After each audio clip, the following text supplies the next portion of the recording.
Welcome to your Favorite Capricorns podcast with Shanti and Chanel, where we hope to bring you peace, comfort, and connection through our life stories.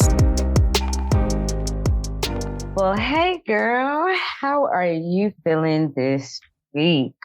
Woo, boy. I feel like when a car gets smacked by a train. Ooh. I have drank Wednesday night, Friday night, and Saturday night of this week. Ooh. Okay. Yeah, that Friday, Saturday, back to back. And it's, ooh. I get it. Do you do anything for your hangovers? Or do you feel a hangover? Or what would you call it? Like, after a week like that? Is it still a hangover? I would call it, I need to get my life together. That's what I need to do. But the thing is, I'm not a binge drinker. I don't know what it has been this week. I think it's just like people coming in town for the holiday and they're like, oh, let's get up. And I'm like, yeah, because I'm going to be gone for a week and a half. So let's get up. And then we get up and we just get going. And Yep. And once it starts, you can't stop. We in there. Deep Negro sigh. Ooh, yeah. It usually takes me a couple of days to recover nowadays at my big age. So I'm sending you so much healing energy because I understand. Yeah. I definitely get that. Hydrate. Get some hydration and some what is it? Have you tried the liquid IV? Have those worked for you? They have worked wonders. I just did not get a chance to go by the store because that's how fast things were happening. Like Friday night, I went out. We started happy hour at 5:30 and then we called it a night at 12:30, which is like the earliest I've ever called it a night. But it just snowballed so quick because I'm like, well, how did I get here? Like, how many drinks does it take you to leave with me? Like, Yeah. Okay. My go-to for hangovers is a goody powder. They have a hangover version for goody powder. I swear by it. Let me tell you. 2 seconds of that nasty powder solution with a cup of water, in 5 minutes, I'm good. Yeah. That's so you don't have to put it on your tongue like the one for your headache. You mix it in water. So I put it to the back of my throat. It has like a citrus flavor.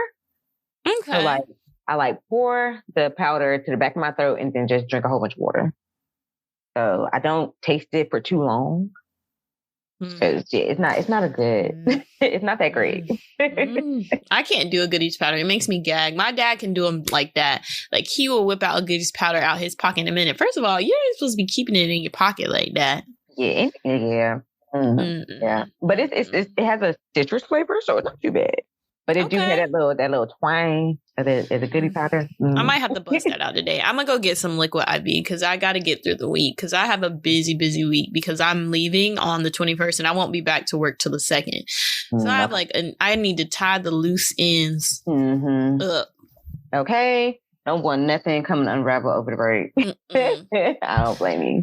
Well, how you feeling? I feel like, when you go to the ice cream truck and you got your mindset on a particular ice cream and they give it to you. Say it's the SpongeBob ice cream and you order the SpongeBob ice cream and then you get it and you try and figure out why this look like the Doodle Ball because you ordered SpongeBob. So what? Oh my goodness. Because this is not what I ordered. But I have it. I know what I ordered. What is this? What am I looking at? Because, girl, okay, so I'm ready. I'm trying to go skydiving for my birthday, right?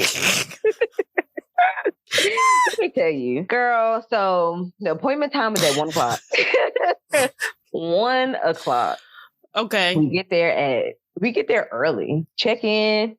They say, yeah, watch the video. We watch the video and then we look at the screen. We can see what group we're in. We see that there's a group for us.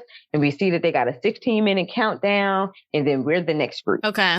We was like, okay, can we go outside and watch? They said, yeah, sure. Go outside, we watch, come back in, be having a conversation. She says, oh yeah, after the group goes, because we didn't, it was taking too long for them to go up there. So we went back in just to see like, what's the timetable? So said the group was going up. Then they had a Toys for Tot thing. So there was going to be a brief pause. And then there was hey, mind you, this is 1:00. We go outside, we see a group go up, come down. See a group go up, come down. And then we see a whole bunch of people just coming, like younger people for the Toys for Tot. So we say, okay, Toys for Tot. But mind you, at this point, it's like 2:30. And we like, okay, we've been here for over an hour and a half. Like, what's going on? It hit 3:00. They say, hey, we hear our names over the intercom. We go over there. He said, hey, we got bad news. Melissa laughs because she's just like, haha, thinking it's a joke. This man, no. He says, hey, they have an air show that's about to happen. And so we can't go up until the air show is finished, and plus whatever is happening across the way has to finish too, because people are running on the runway and we can't land a plane. So the FAA is like, shut all this down because we can't have y'all flying while there's people on on the landing strip. And so they say y'all can wait it out or y'all can reschedule. So we was like, all right. First we was like, all right, let's wait it out, see what happens. Girl, watch the air show. Then Melissa she looks up the event. Mind you, they told us at 3. The event is not set to end till 4. And so that means that the people not gonna clear out to about 4:30 because everybody got to get their last minute things in, whatever's going on. And they can't go up after sunset. And sunset's at 5:00. So, and just because the sunset at 5:00 does not mean that's when the sun is going down. So it really got to be by 4:30. So, because we were just like, we'll reschedule, come back because we have dinner. Girl, get back, start getting ready. I schedule an Uber for us to get there early, get there about 5-10 minutes early. Tell me why I set the reservation to the wrong place. Oh, it was insane because this is me ordering the reservation because I saw it. It was like, oh, it's $16 to get from my house to there. Then I hit the reserve and then it was like $39. I said, dang, it doubles just for me to get just to reserve an Uber. Like, you know what? It's my girl birthday. I don't mind. I'll make sure that we're getting there on time. Girl, the reason why it was more expensive is because it was going to a completely different place. So I say that to say reservations was at 8:30. We didn't get there until 9:50. Ooh. Yeah, because then we had to order an Uber back from the other restaurant that came back from. That Uber, it went from originally picking us up and dropping us off by 9:02 to eventually it hit like 9:50 something. And we were just like, okay, no, we're going to cancel this Uber and then drive to my house. And I'm just going to drive. Relying on anyone else right now, can't do it. So yeah. So did y'all eat? We got there. Melissa ordered some fries. She ain't like them. I ended up eating them because I didn't realize I was hungry until I started eating them fries. And fries was low-key buffing. But yeah, got the drinks. Drinks was nasty. Food was mid. So y'all should have just stayed at the one that you paid. I don't know what the day was, but it was planned out, and it was everything was just like nope. But I will say the highlight of the night, we went to this little bar and went to the bar. It was a very mixed crowd. It was pretty diverse. The DJ was very interesting. So he was playing some great music. We was vibing. It was a good time. Playing some great music. And then he started this mashup, just a whole bunch of mashups, just lyric to beat, and not all of them were hits, but he had some hits, but the misses were misses. They were misses. Like he played Kirk Franklin, Brighter Days. Now that right there is, that's going to get the people going. Mm-hmm. Play Brighter Days, but then in the middle of Brighter Days, he played Erykah Badu, Bag Lady. I'm still trying to figure out how that was supposed to go, but the ball got dropped so hard. Like I'm talking about the whole club going up for Brighter Days, like whole club. Like I'm saying people singing they souls out. Like it was a great karaoke time, a great Black karaoke time, girl. And then he just dropped Bag Lady and everybody was like you can, everybody was just like, Are you kidding? Yeah, it was not. It was one of them. What just happened? Like, and everybody just kept going, but I feel like everybody was thinking about that because I know it was on my mind. It was, well, let me say, I don't know if everybody was thinking about it. I know I was thinking about it. Because why would you do that? Why would you disrespect us like this? At least let it play out, and then I don't know, play the wobble or something. Play the electric slide. Yeah, he should have hit y'all with Brighter Days Than Candy, like by Camille. That would have been a better, I can see that. But yeah, I don't know what type of time he was on, but it was not, no. But I will say that it was like sweet and sour. Very interesting. Because it was a good time, but it was, what's happening? What are we experiencing right now? Yeah. At least you and Melissa got to spend some time together. I mean, that's all that matters. Shout out to our girl Melissa. Bam, bam, bam, bam, bam, bam, bam, bam, bam, bam, bam, bam, bam. Yes. Okay. So, how we feeling this week? It sounds like it has been one heck of a start to the Mercury retrograde that we just entered. Capricorn. Yeah. Shout out to my astrology people out there. So, come on, bam, bam.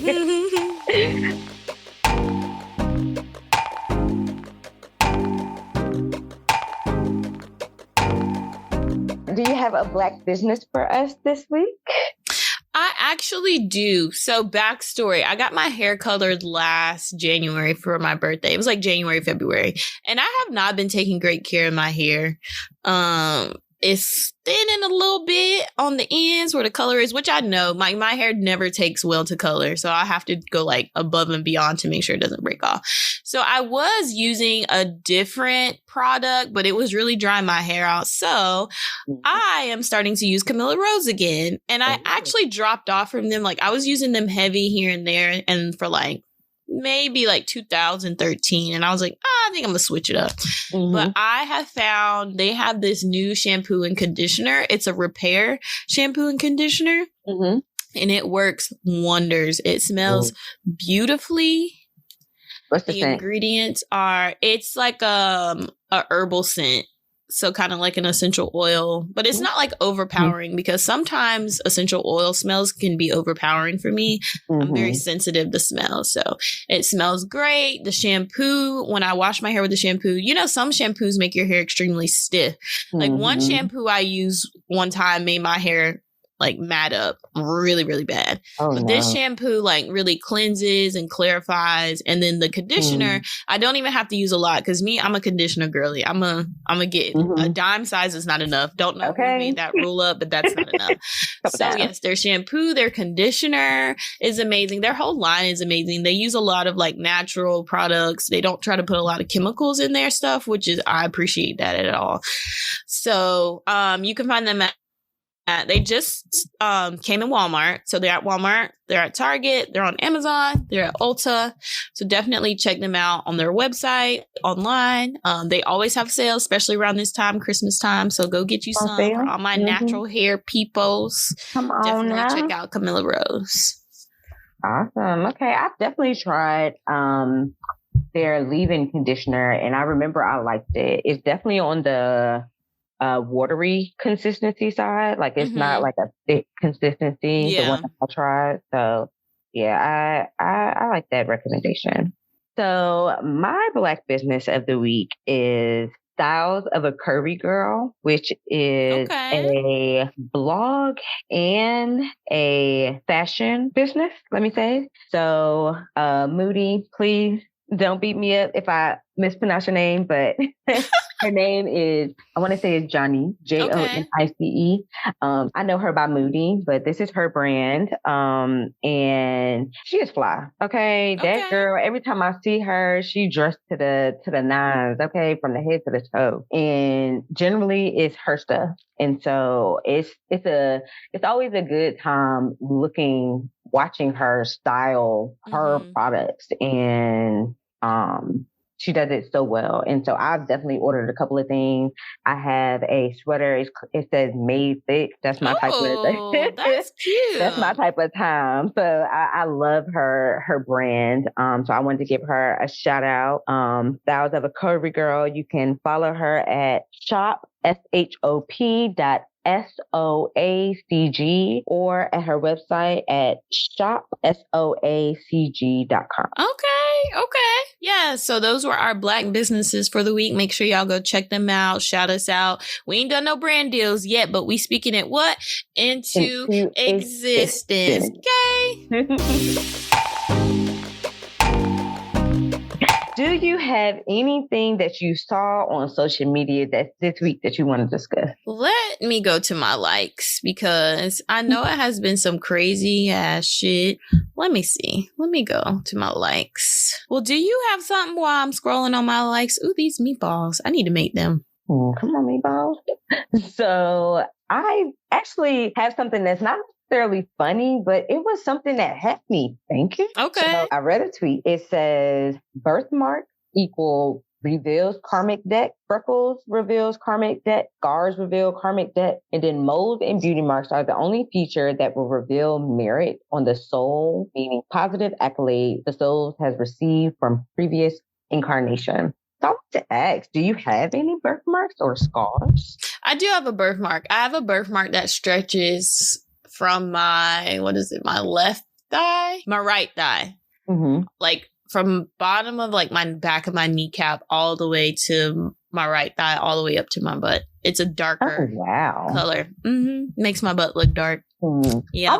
I wonder what type of karmic debt that would be. So I want more information into it. So I looked more into what my birthmarks mean, but I don't know what everyone means, but from what I've gathered. So for me, my birthmarks it's like snake eyes on my right arm, on my right bicep, I guess. I think I've discovered this is my bicep. So I have So I have snake eyes here, and then I have a white birthmark on my left hand. That's interesting. So when birthmark. Right, it's white. I mean, I would say it's white. It might be because I'm brown that it looks white on me. But what's that thing that Michael Jackson had? So I don't think it's vitiligo because I mean it's been the same my whole life. It ain't spread nowhere. It's just been there. You might have a touch of it. Just a little tit. Just like a little dot. A little dot. Just a little bit. Just a little tit. Yeah. A little dot.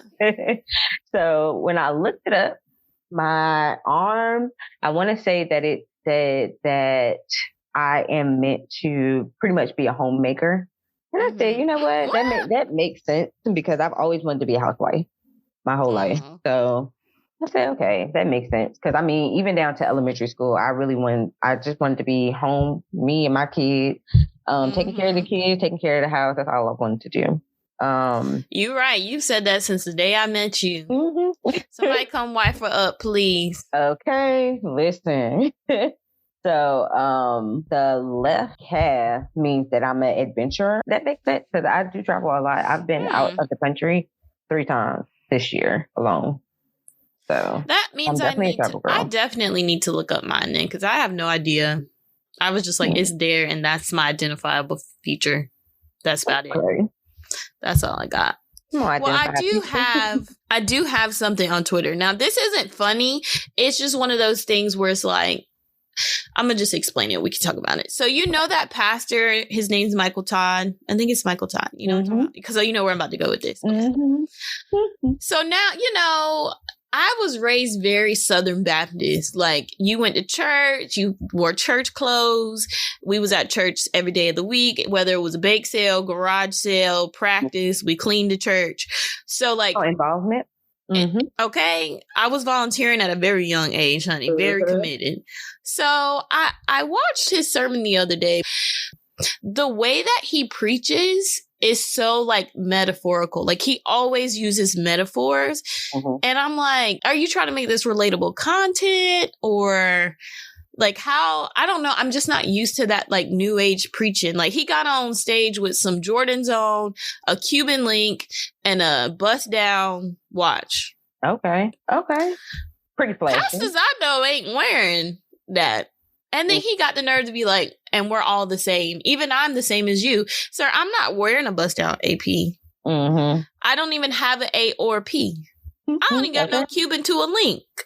So what you mean you the same as me? Like, I don't understand. And so there was this video he posted the other day about people and how gamers and all, I don't know if you've seen that TikTok that someone posted, but basically he was like insinuating that people that game are like lazy and lost. And I'm just like, niggas can't have a hobby. Like you work all week. I just want to come home and play the game. Like, why are you now using my lifestyle as a way for you to preach on your platform? Mm-hmm. As if me gaming is distracting me from God. Yeah. God know my heart. Okay, period. So I have my own thoughts about Pastor Michael Todd because I read his book, the relationship book. Let me grab that title. Okay, so he has a book called Relationship Goals by Michael Todd. I did not enjoy that book. I didn't. Doesn't surprise me. For a lot of the similar reasons that you didn't like that sermon. It was a lot of metaphors. But also I felt like it was very generalized and it felt directed, but it's just like this, it's not for me. Like, I think his messages just don't be for me. Like, I've never heard any of, like, I think I used to hear messages that I felt like, okay, I could take something from this. But after I read his book was basically about how he was addicted to sex and porn and all of this. And it basically was ruining his life and all of the things that he was trying to achieve in life, like his relationships, like his career goals and stuff like that. It was a big distraction for him. And it was just like, I get that. I completely understand that, but that's not everyone's issue. Right. Though I absolutely agree. There are a lot of people that are addicted to sex that don't talk about it because, I mean, I know way too many people who got into porn and sex early. And so that's why they don't even realize that they're addicted to sex. They've been relying on sex for so long because, I mean, they've been doing it for so long and it's been so natural. It's something that everybody talks about. So many people do. It's so easy to obtain, to be honest. And so I feel like his book was catered towards those types of people. Right. But if you don't have that issue, I don't feel like I've gotten much out of it outside of that. Like, I felt like it was geared towards that. I felt like the first half, it was pretty solid advice. But then it just got into, it felt like slut shaming too. Because he was just like, I remember it was something that he said about a girl, like, back. It was something that he said about a woman who came to him for relationship advice. Like, you know, how do I pretty much stay in a relationship and get a relationship, stay in a relationship and keep a relationship going.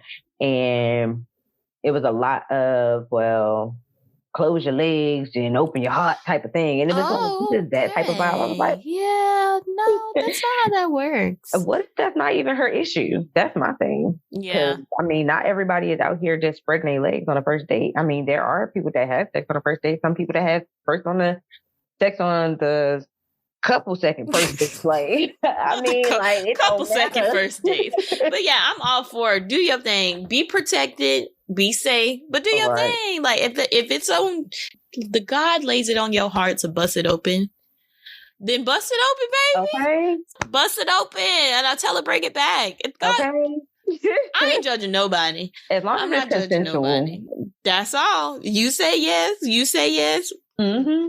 Let's get to rapping, and that's how it happened. Okay. Yeah, I'm all for people exploring their sexuality and just as long as you're never putting anybody in harm's way and it's consensual. Do your thing, Chicken Wayne. Yeah. Do your absolutely. thing. I agree. So yeah, I'm not surprised that he's still generating those messages. I feel like he got big and then his messages got lost. I can agree with that, because if I go back to earlier sermons, like, you know, like you said, you can take something from him, but I think he's trying to be too in the hip and too in the know, and just, I don't know. I don't like these new age preachers that are use metaphors to try and relate to like everyday life. Every time I go into church, I don't want to hear a metaphor. Just preach the word. Like, why you got all these PowerPoints and graphics? And it was one where he was eating ice cream, but then somebody clipped it to make it look like it was something else. Child, I don't know. It was...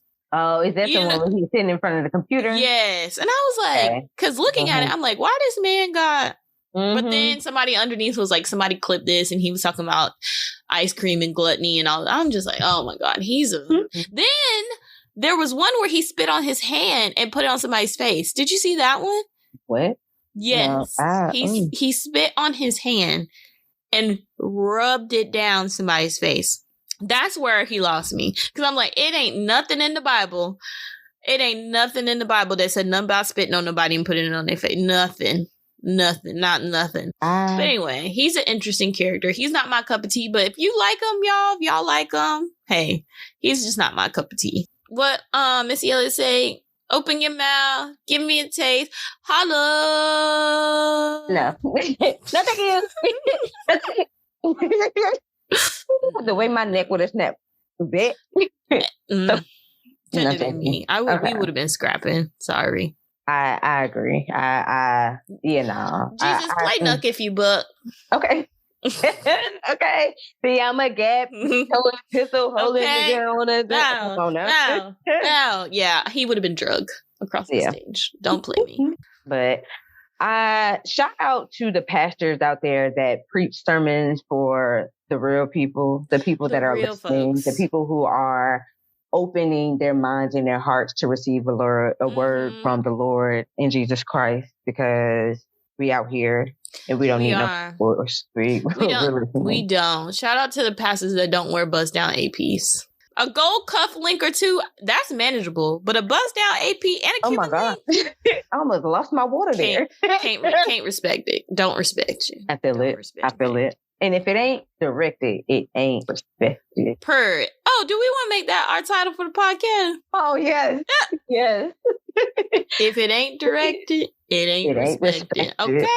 And you know what? I feel like that is a great segue into today's topic.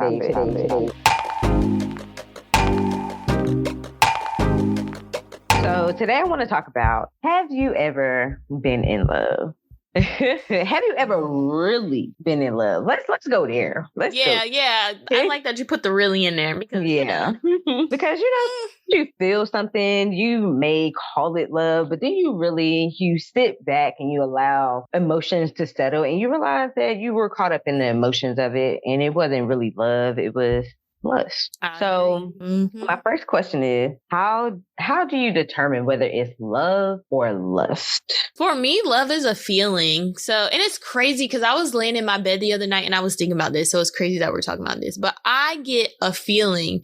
It's like a butterfly, but like a warm feeling in my gut when I like genuinely connect with someone. And it's only happened with like 3 people that I've ever had like that very genuine, like gut wrenching connection. That's how I know. I'm like, oh, okay. Yeah, this is love. I feel like lust for me is like when I'm infatuated with your physical being. That's what lust is for me. Like if I'm infatuated with the way that you look, with the way that you talk, how tall you are, you smell good, you smell nice. You know how Love is Blind is set up, despite the drama and the chaos. I do thoroughly think season 1 of Love is Blind was perfect because it really gave people the chance. Now people are just doing it just because they want to get on fucking TV and be stars.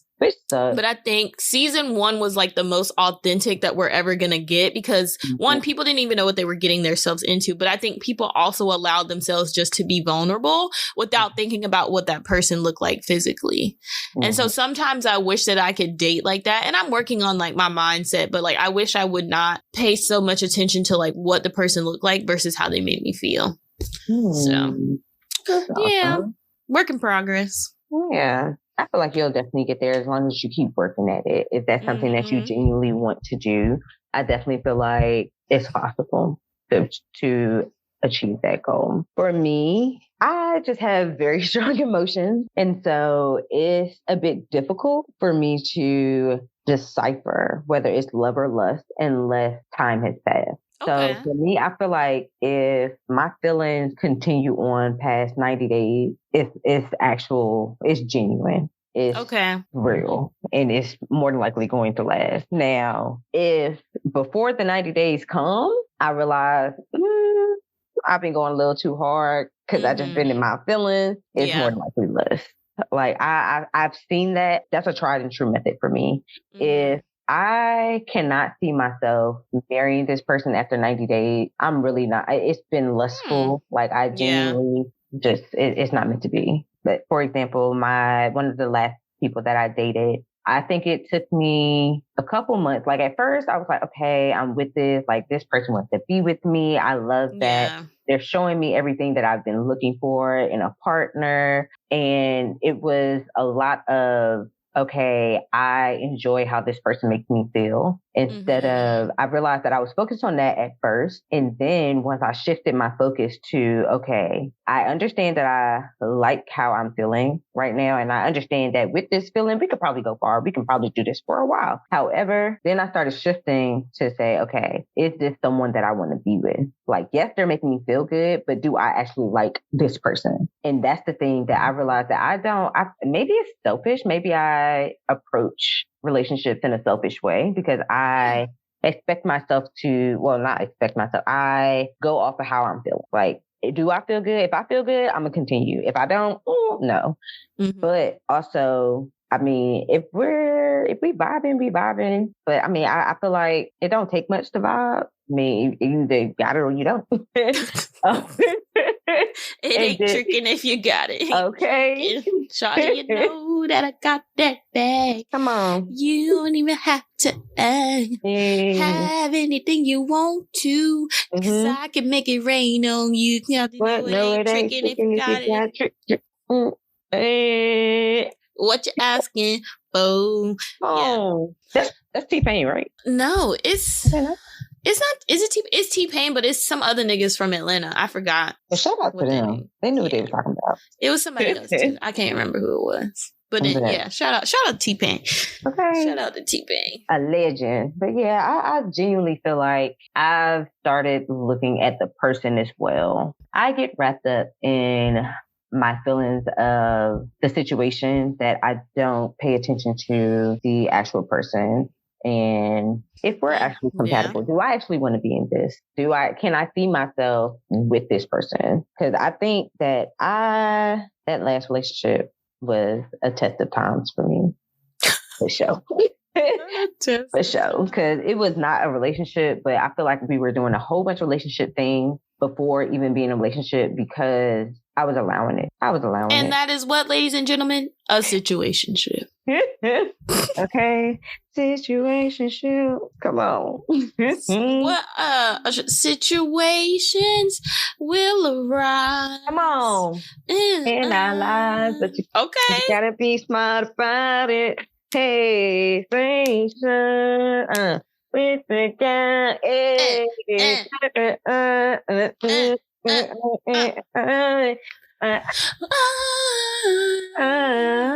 We ain't got no lyrics. Yeah, no, none. Well, what do you feel like your love languages are? Which I know is a cliche question because I feel like on Hinge, niggas love putting what their love languages are. I'm like, y'all ain't even read the book. You just taking the quiz and throwing it on your profile. But anyway. Oh, yeah. So my love languages are all 5 balanced. When I'm lacking in one area, I feel like I'm missing it. I just feel like it needs to be a balance. Like, and if it's too much in another area, I'm going to feel like I not take it for granted, but it's just going to be too much. It's just going to be like, okay. Yeah. But it's also if you had to choose, if somebody stuck you up on the side of the side of an alley and was like, what's your 2 love languages? They not going to get no real answer from me.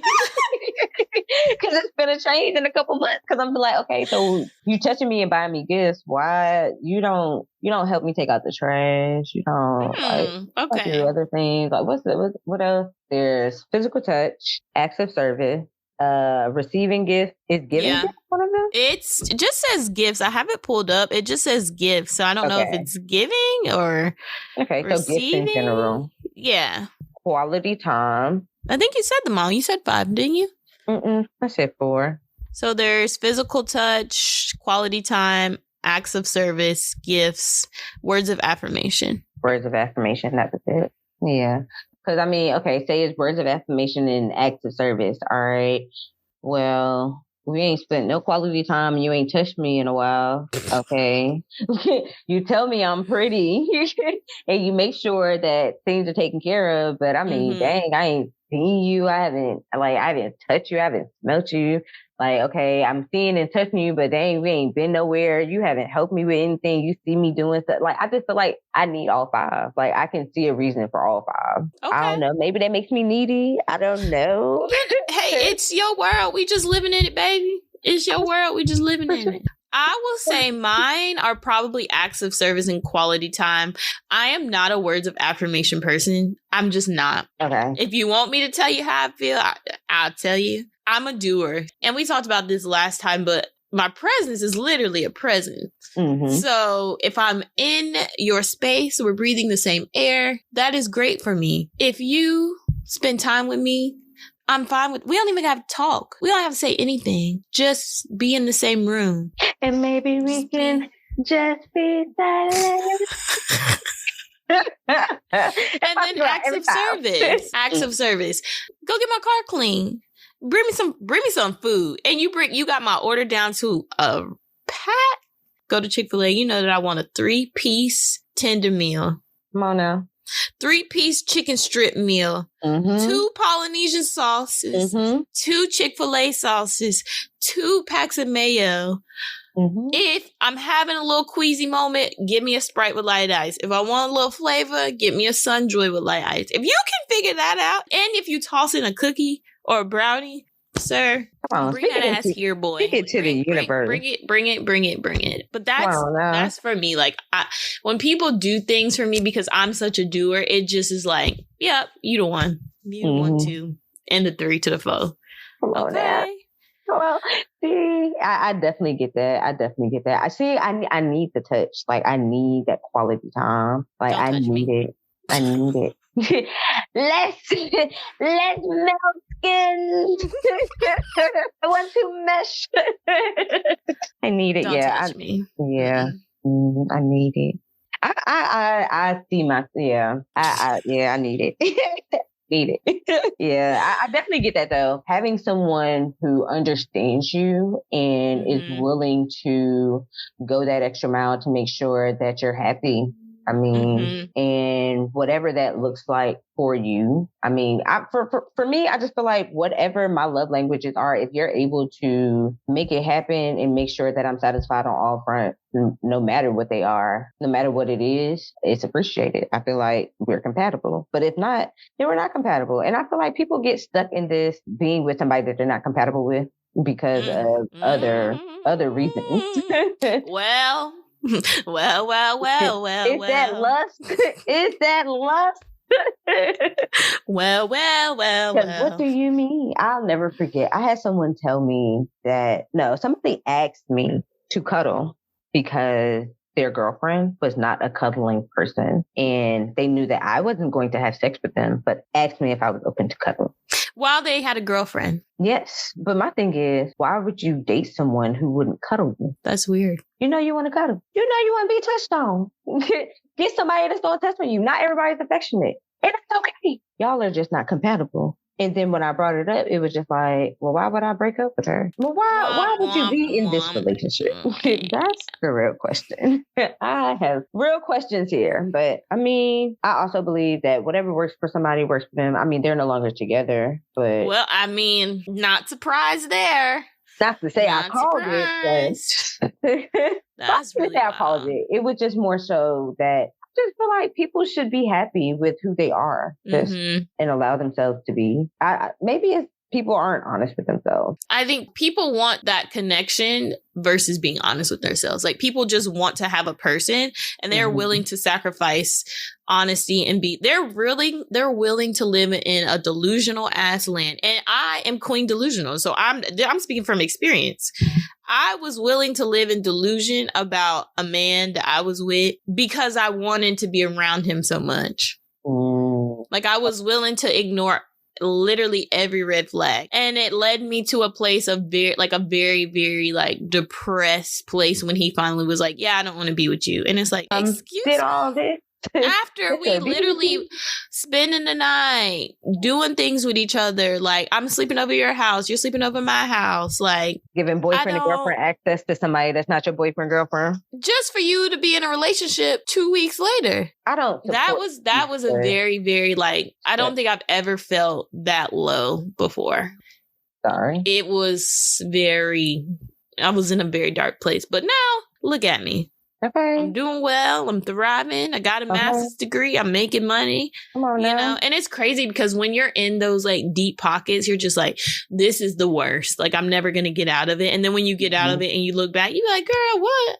Okay. Well, it's almost as if I wish I could have peeked into the future and like seen future me. I would not have been so deep down in my feelings, but I feel like I had to be that deep down in my feelings to like have appreciation for where I'm at right now. Absolutely. So, yeah, you gotta grow through it. You can't go through it, honey. You gotta grow through it. You got to grow through it. And look at you making better decisions for yourself. Okay, making sure that you're taken care of, and you deserve. You deserve that. For sure. So, you know, they're trying to run. And that's a personal motherfucking problem. Tell them, baby. Tell them, baby. Okay. We already want to spin the block. So my next question is, how do you know you're in love? And can you describe that feeling? It's been a really long time since I've been in love. So it's like, I don't know if it's going to feel the same way now. Okay. Do you feel like, I guess a bonus question is, do you feel like your love has changed? I think so. I think it has. But again, I haven't that's kind of sad. I haven't been in love in a long time. So I don't even know when it happened, what it's going to feel like. Yeah. Like, I don't know. Hey. I don't know. I think I've just always been I've always liked people a lot. Mm-hmm. And so being in love with someone has been a feeling that I just have not had in at least 3 years. Mm-hmm. Probably. So I can speak to how it felt then. It was like an infatuation with that person. I didn't want to be without them. I didn't want to go a day without speaking to them or texting them, or it's I always made a plan to how can I be intentional about bringing you into my day? Yeah. But also I don't know if that was toxic love or not. I think I was also overcompensating for that person not knowing how to love me right.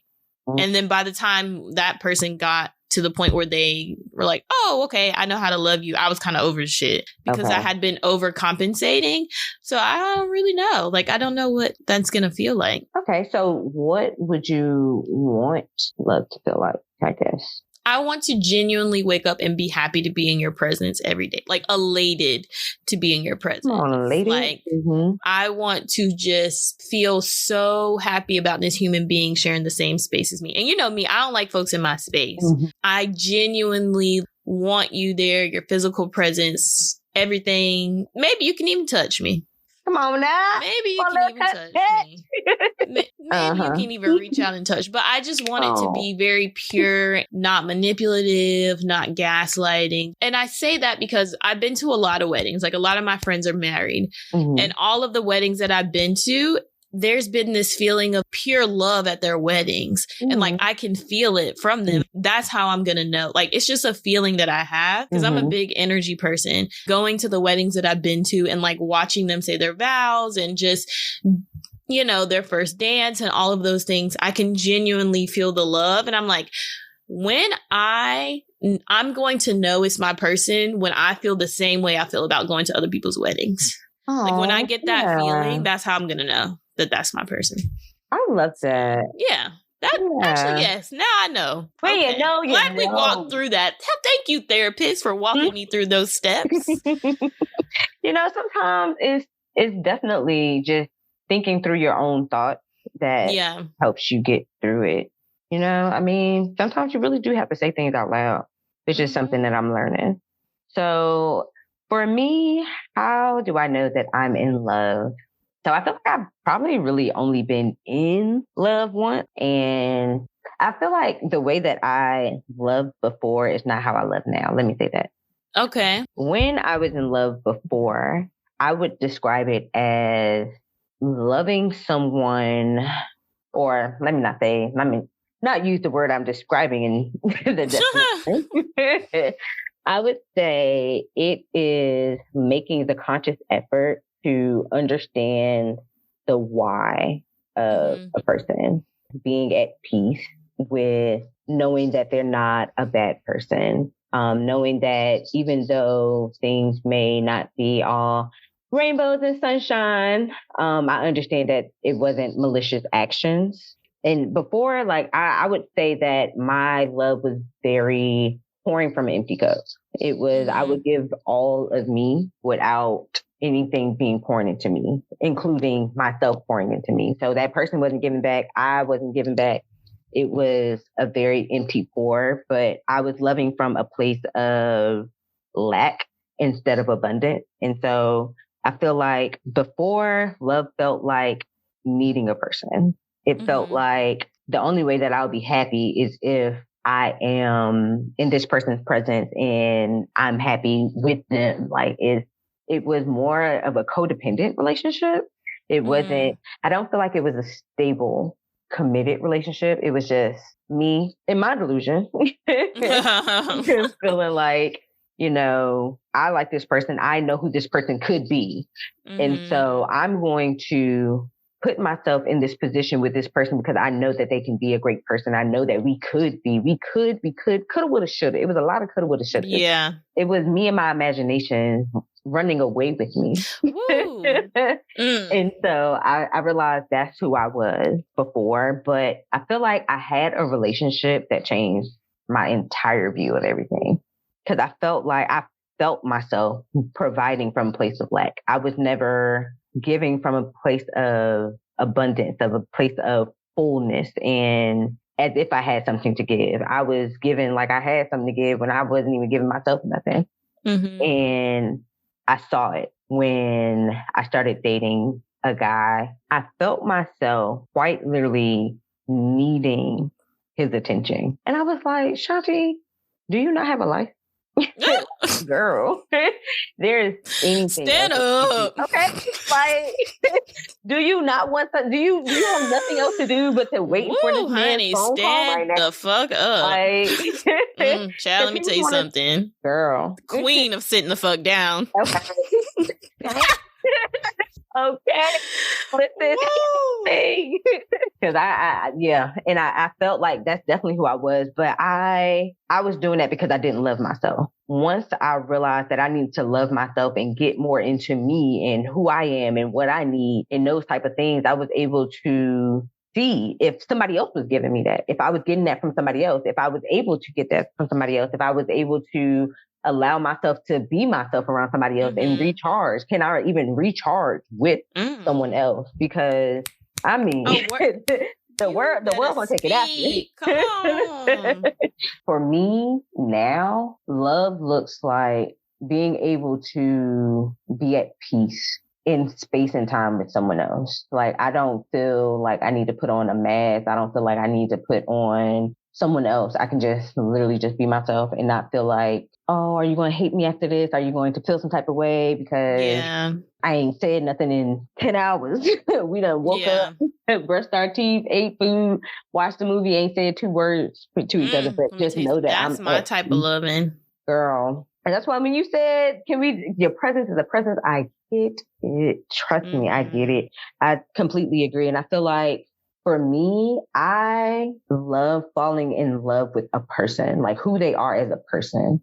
Like, I realize I have to do that because I feel like that is important. So I feel like I need to be able to see who that person is at all times. Like, okay, well, let me not say at all times, but I need to understand who that person is at all times.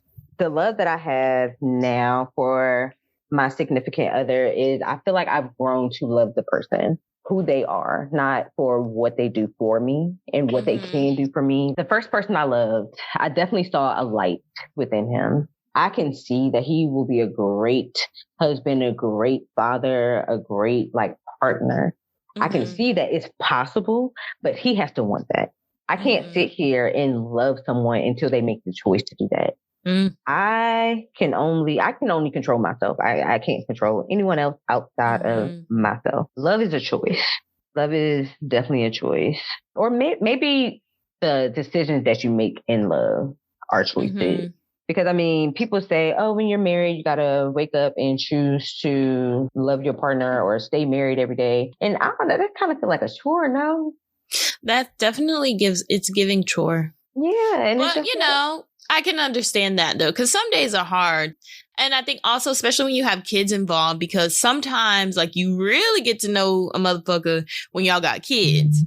And so a lot of my friends who have kids, it's just, it's hard sometimes because the kid wants to be around them and having to always be the primary sole, caretaker and different things like that. And so, and I've had other friends where it just didn't work out because they had kids and then they truly got to know this person and they was like, oh, nah, this ain't gonna work. I'm gonna have to either choose my peace or you, and I'm going to choose my peace. I'd rather struggle with raising the children because they're children. They don't know no better versus struggling to raise you. Why am I raising you and the kids?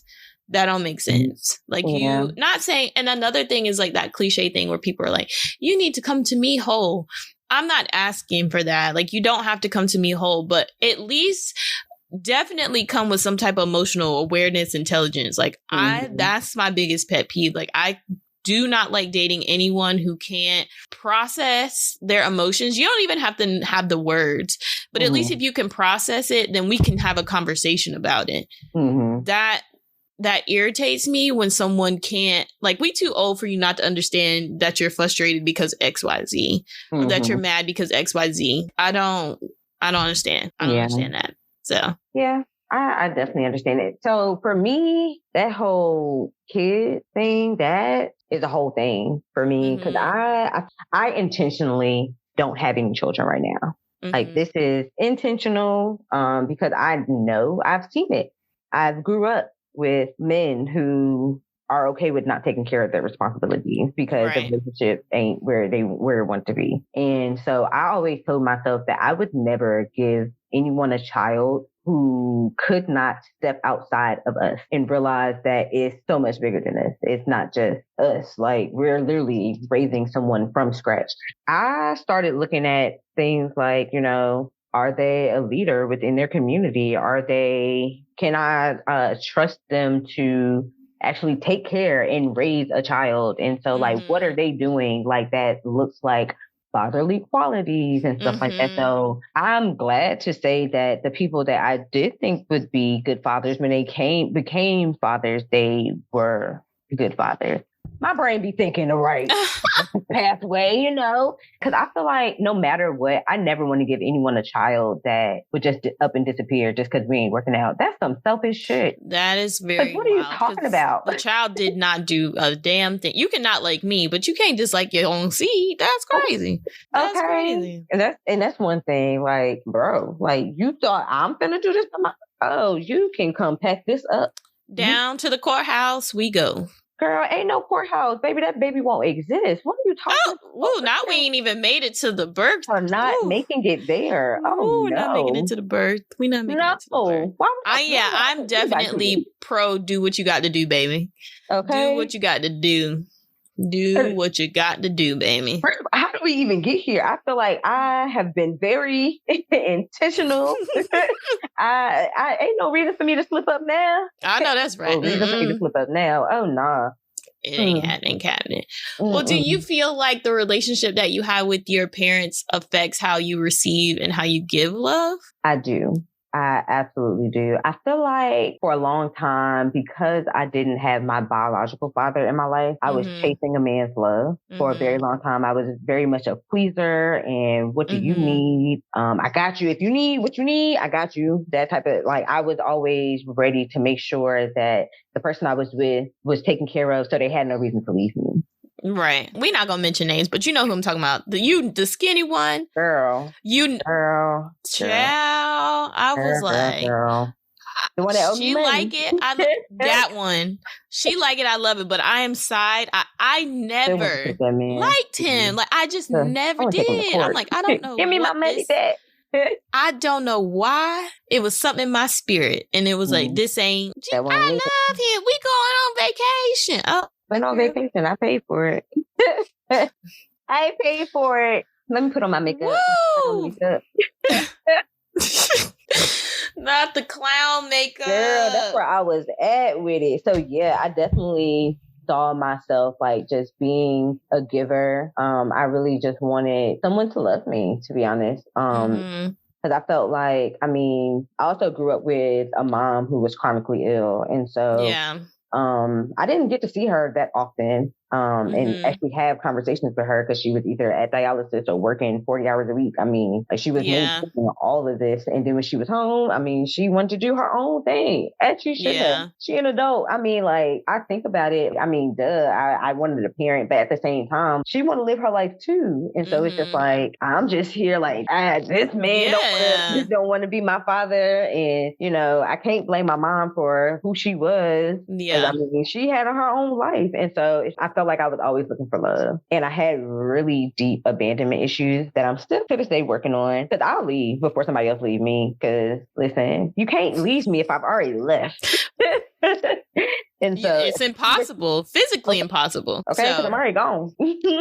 And so just like being overly, a people pleaser. If I feel like you're not happy and I can't do nothing about it, I'm leaving. But I'm going to do everything in my power to make sure that they're taken care of. I was doing that from a place of black. And I saw it. And so I feel like I took the time to reparent myself in love. Like, how do I want to love others? How do I show love to others? How do I show up for others? Stuff like that. So I feel like I've been spending like more recent time getting to know myself and what do I need and how can I be of service to others as well. So yeah.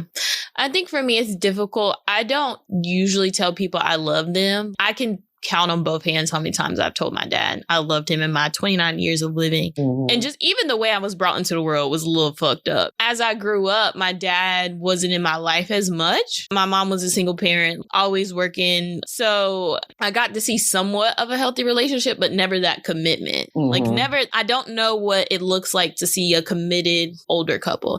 So I've learned through like my grandma and my mom how I don't want to be as like a wife or a partner. Not to say that they were terrible people. It's just like the way that they led was very aggressive and was like my way or the highway. And I wanted to be more of a partnership. And then with my dad, like I never experienced love from a man. Like I know my dad genuinely cares about me and he probably genuinely loves me. But as far as like expressing that, it was not a thing, which is why like acts of service is my thing, because my dad didn't do a whole lot for me in my life. A couple major things. But as far as like overall raising, like had a hand in raising me, I would not say that he had a hand in raising me. It was all my mom.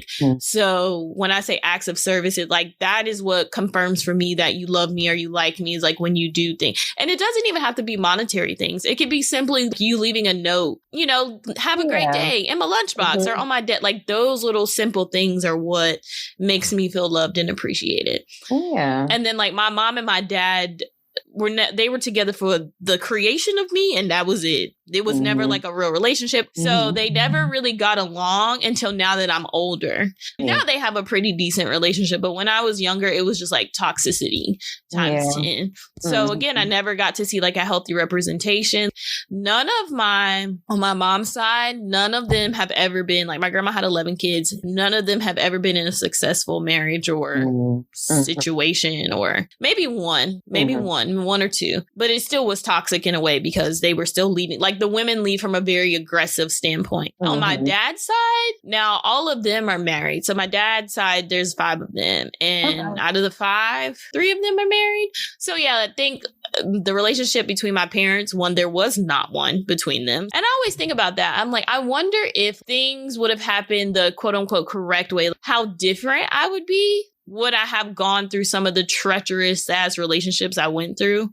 Or would I be more of a emotionally healthy person? I feel like if it was meant to happen, it depends, because my parents were married when I was born. They never got divorced until like 2012, but they married in the 90s. They separated by the time I was 3. They didn't get a divorce until 2012. I was 18. Yeah, I think if it's meant to be, it's meant to be. Everything happens for a reason. Everything is as it should be. Unfortunately, not everything is peaches and cream, but I feel like everything absolutely happens for a reason. We coulda, woulda, shoulda, but can't change the past. That is true. That is true. We can only change what we're doing going forward. I feel like while our parents' relationships definitely gave us a foundation, right? We have the choice to either build upon the foundation that we've already been provided, or tear that shit down, make our own foundation and build upon that. And so I feel like that's what I've been doing, just tearing down all the things that I didn't need that I was given while I was growing up.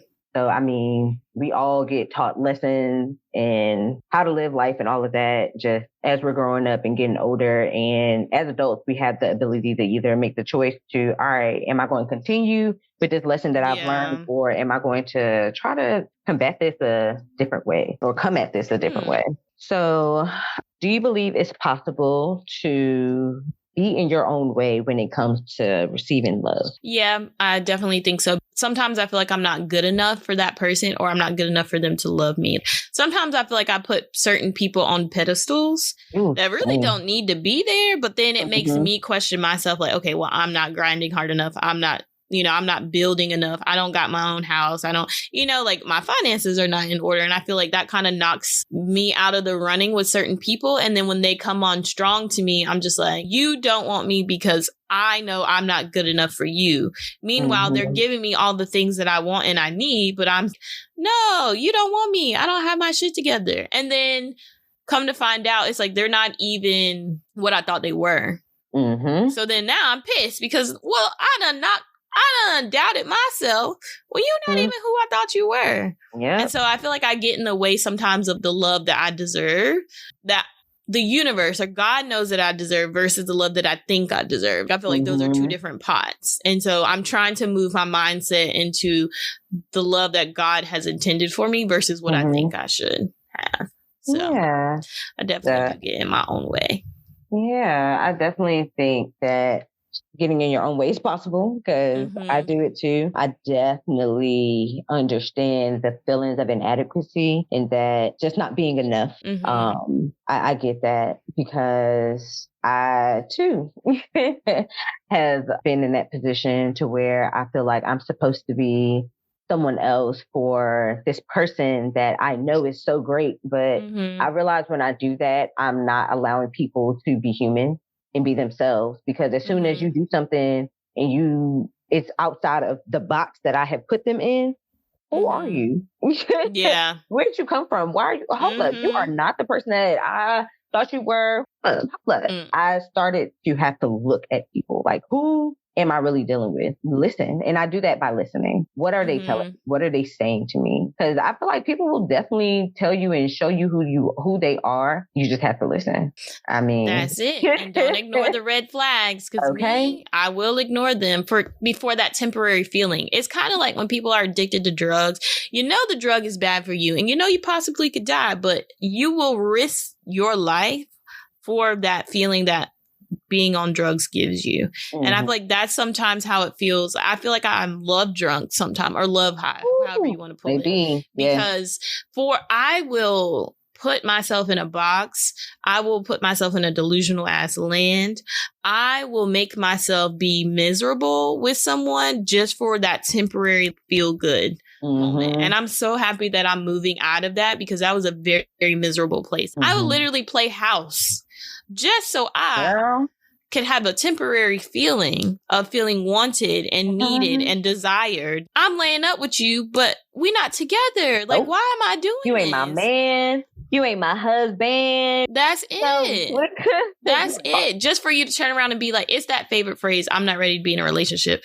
But we doing relationship things. Like, I don't understand. Exactly. I don't understand. And so that's where I've been. I've ran into that wall several times. And so what I feel like I've been doing is realizing what I will and will not accept. Take, for example, Cabo. Shout out to the Cabo trip. That was a good time. Shout out. Matter of fact, shout out to Next Level. Yes, shout out to Next Level. That was a great trip. That was a Absolutely. Good trip. So met a guy on the trip. We hit it off immediately. Hitting it off. Generally, at this point, I'm like, oh, this is my man. Went all the way to another country just to find someone who literally lives down the street from me. What are you talking about? This is fake. We're meant to be together. Okay, listen, I was there, but then I sat there and we were talking. We were having a good time. Like, I don't think we were there for a week. I don't think we slept more than like 10 hours that entire week because we were talking, just enjoying ourselves that entire week. I done left my friends to check up with this man. Mm-hmm. Where's Shanti at? We don't know. Okay, meet us. We eating breakfast at 10. Okay. Girl, and then showed up to the table. Good morning. And at some point in that trip, I said, you know what? I don't know what's going to come of this whole entire relationship, but I will say that I'm enjoying it now, and I'm going to allow it to be whatever it's going to be. Mm-hmm. Whatever happens from here, I'm okay with whatever happens because I'm enjoying it right now. Mm-hmm. And come to find out, it wasn't meant to be together. It wasn't meant to be. We stopped talking very shortly after we got back, and I was okay with it. Like, I wasn't like in distress. I wasn't like, oh, you were supposed to be my man. You were supposed to be my apple. Like, I wasn't there. Like, I realized that I'm okay with it. Like, I'm okay with allowing the relationship to be whatever it needs to be. And I think that was the first time I found peace in allowing a situationship to be a situationship. And I was okay with it. Yeah. But that was a good ass time. And I have no skirts. Well, remember, the same thing happened to me when we were on Turks and Caicos. Yeah. But so y'all, we went to Turks and Caicos for, what was our 23rd birthday? I think it was 23rd, 24th. Or was it 24th? It had to be like 24. So we went to Turks and Caicos for our 24th birthday. And it was a BRT event. So what did BRT stand for again? Girl. I can't remember. But cool. It was like basically kind of like a Caribbean, like, I don't want to say festival, but it just had a real Caribbean soca vibe to it. I met this guy on the trip. Instantly, that feeling that I stated earlier about just that gut, I was like, oh, this is about to be our origin story. We both came to Turks and Caicos. We met each other. We fell in love. We gonna get married. Well, it rewind the track. Come on now. We get back from Turks and Caicos. Oh, let's stay in Turks and Caicos real quick. And it's also beach road trip. Gotcha. Beach road trip. That's what it was called. Mm-hmm. So we vibing or whatever. Even the friends are gassing the situationship. They're like, "Oh, y'all so cute." Da da da da. We can't wait to be in the wedding. Like, oh, XYZ, my boy is a good guy. He would never, So we're fast forwarding back. We're back from Turks and Caicos. So I'm at work and we're still conversing. Like, we're having conversation. He about to fly me out to Florida. You flew out? Yeah. Something said, go on that man Facebook. Just go on that man Facebook. Go on that man Facebook. Y'all went on that man Facebook. Why was he about to get married in a couple days? Why was this his bachelor trip that he went on? So let me set the scene. We're in Turks and Caicos. He's there for his bachelor party. Bachelor party means he's engaged. But he in my ear talking about you the best thing I ever seen, ever met. I can't wait to see where this goes when we get back to the States. Me, I'm like, oh, I done met my dream man. I'm in the group chat. I'm in the group chat like, hey, y'all, I done met him. And hung up my jersey, baby. Okay. What Drake say? Take me off the map. Okay. Take me off the market. I'm trying to hit the group chat and tell them it's a wrap. That was me, y'all. That was me. And Turks and Caicos. Got that? Whole world fucking crumbled. World, as soon as I seen that countdown to the wedding day, my heart was in my ass. Cause I'm like, what? Yeah. So then I screenshotted his Facebook profile and sent it to him. Phone call, back. Phone call, back. I'm like, I don't have nothing else to say to you. He was like, I just don't know. Like, me and my fiance, we're in this rocky place right now. Like, I don't know where it's going to go. Sir, you have the countdown to your wedding on your Facebook page.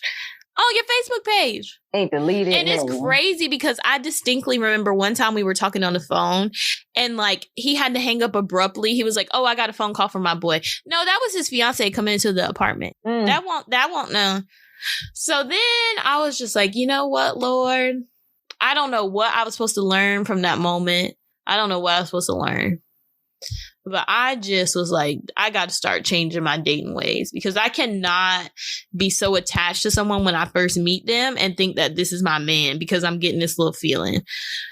Woo, child, that day changed me. That lust, but that was an example of lust. That was pure lust. You know, I get it. That lust is definitely a drug because people be chasing that initial feeling. It's a high. It's a high. Y'all vibing. Everything sound right. Y'all feeling real compatible. Like that is a drug. Like I genuinely feel like that's when I see people with 4-5 ex-marriages, I feel like they're chasing that drug. Yeah. Love is a drug. What's his name? Sam Cooke. It makes me think of that man when they was fighting over his estate after he passed away because he had 3 legal marriages or 3 marriages.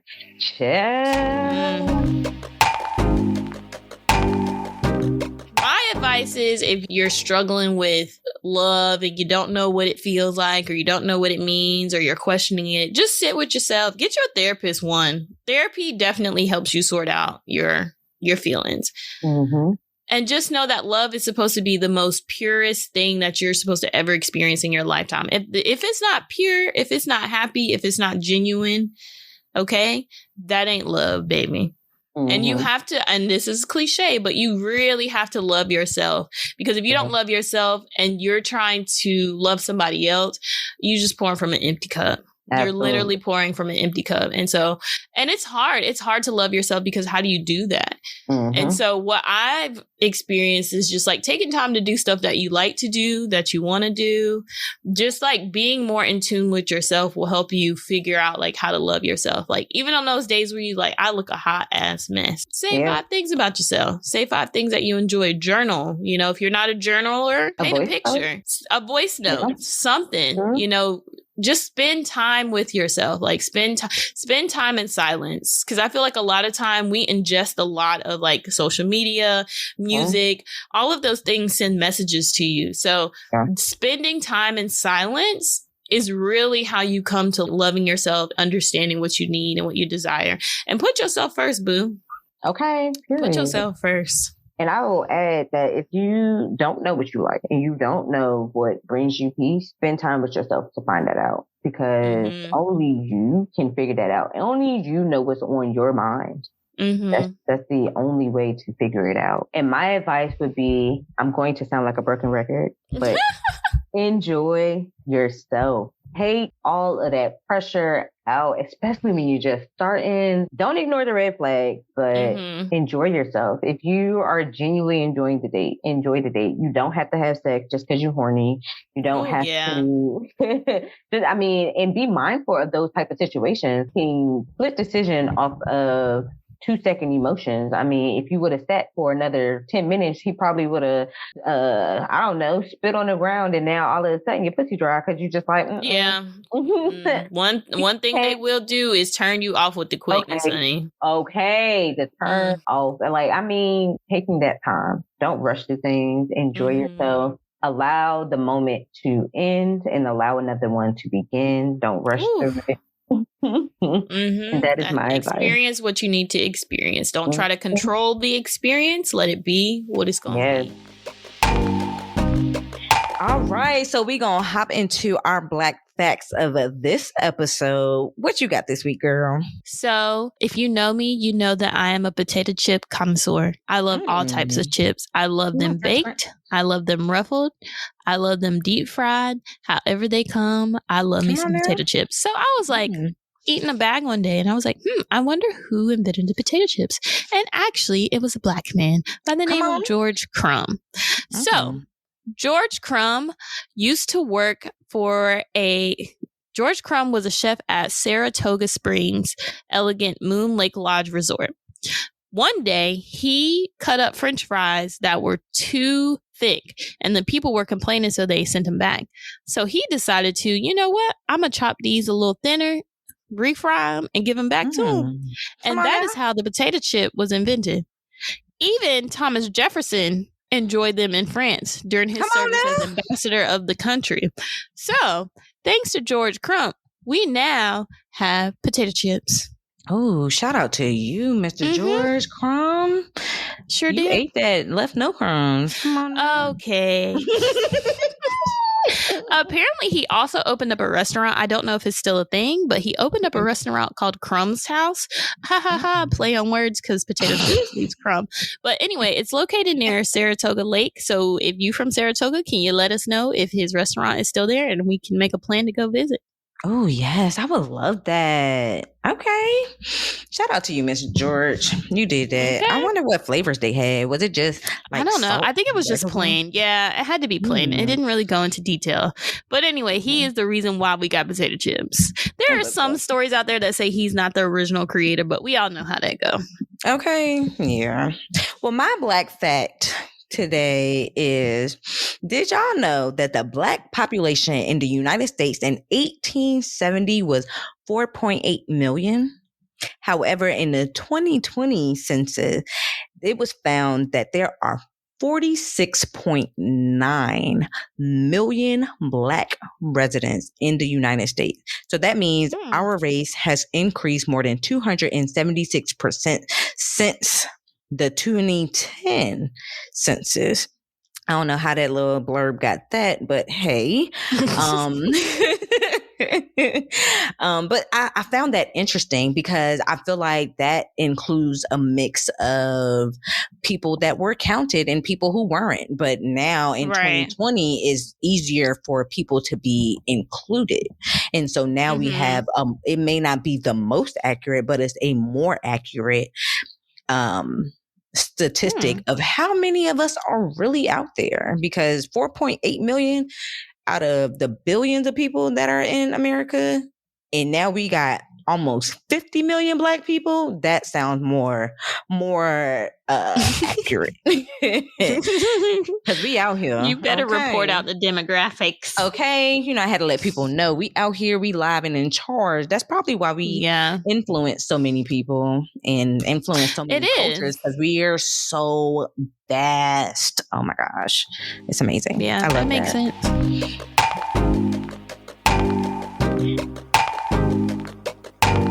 So let's close out this show. Thank you guys so much for listening to our show today. Remember to like, subscribe, and share. Always remember to mind your business and be present. Wash your ass and secure the bag. Bye. Bye, y'all.